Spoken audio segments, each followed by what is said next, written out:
Welcome to the Channel 12 News Studio. It's 7 o'clock and this is Channel 12 Breakfast News. And these are our top stories. A Greek cargo ship crew are rescued off the Torbay coast.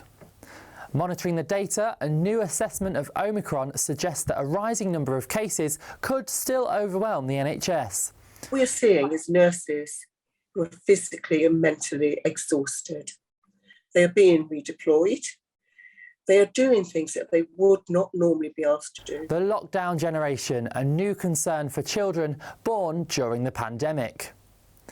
Is community spirit a thing of the past? We ask local residents in Torbay their thoughts. But first, we are taking you live to Tor Abbey Sands Beach in Torquay to find out more about the drama that unfolded there this morning. Yes, there certainly has been some dramatic scenes off the coast of Torbay this morning. The Greek registered cargo ship, the Rena, on its way from Germany to Russia, has unfortunately run into some serious engine trouble. It's begun listing after taking on too much water. The HM Coast Guard helicopter has successfully airlifted one crew member out after he sustained a serious head injury. The other 11 crew members, including the captain, are successfully on shore thanks to the RNLI Torbay lifeboats. We've just been told now that the cargo ship is broken into two and is completely submerged. They will not be a trouble to any more vessels crossing.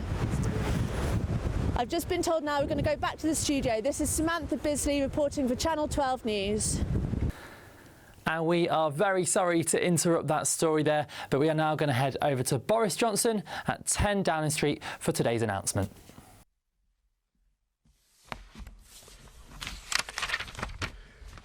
Good afternoon, everybody.